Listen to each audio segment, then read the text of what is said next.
অনেকে আছে, আমরা এখানে বসে আছি, অনেকে আছে এটা করি।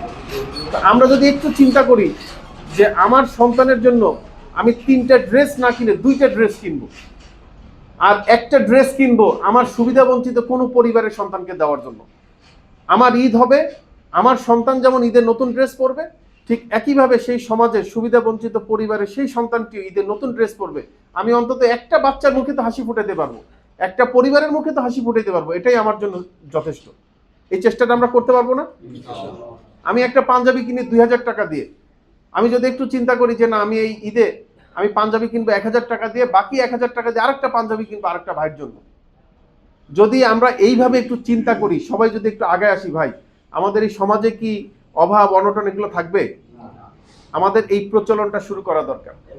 নিজে ভোগ বিলাস থেকে বের হয়ে এসে এই ভোগটা আমরা মানুষের মাঝে দিয়ে দিতে চাই।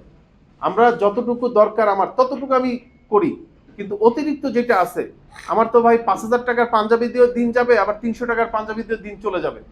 আমি যদি আমার এই অর্জনটুকু থেকে কিছু একটা অর্জন আমি যদি আরেকজনের পাশে দাঁড়াই, বিশ্বাস করেন ভাই, আপনার মনে যে প্রশান্তি হবে, এই প্রশান্তি আপনি লক্ষ টাকা দিয়ে পাবেন। এই জন্য আমি আপনাদের কাছে অনুরোধ জানাই যে আসেন এই রমজান মাসের উসিলায় আমরা একটু মানুষের পাশে দাঁড়াই, এবং সামনে যে ঈদ আসতেছে সেই ঈদে আমাদের সুবিধা বঞ্চিত পরিবারের আমরা একটু পরিবারগুলোর পাশে দাঁড়াই, চেষ্টা করি সবাই মিলে একটি সুন্দর আয়োজন, সুন্দর বাংলাদেশ গড়ার জন্য। ইনশাআল্লাহ আল্লাহ তাআলা আমাদের সেই তৌফিক দান করুক।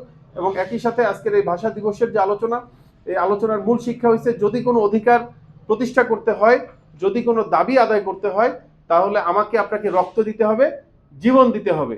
এই ভবিষ্যতে আবারও কোনো অধিকার আদায়ের জন্য আমাদের নামা লাগবে। আপনারা বাজনা শুনতেছেন না? নামতে হবে, অন্যায়ের বিরুদ্ধে নামতে হবে।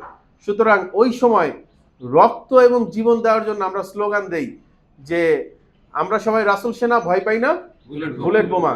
দেখা যাবে তখন যে জীবন দিতে রক্ত দিতে কারা ভয় পায়। যারা ভয় পায় তারা ইতিহাসে অংশ হতে পারে না, আর যারা এগুলো ভয় না পেয়ে রক্ত এবং জীবন দেওয়ার জন্য প্রস্তুত থাকে তারা ইতিহাসের অংশ হয়।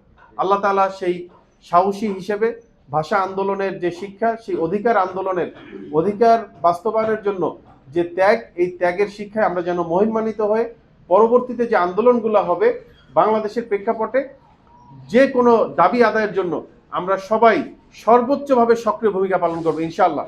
আল্লাহ তাআলা সেই তৌফিক আমাদেরকে দান করুক, আমিন। আসসালামু আলাইকুম ওয়া রাহমাতুল্লাহ।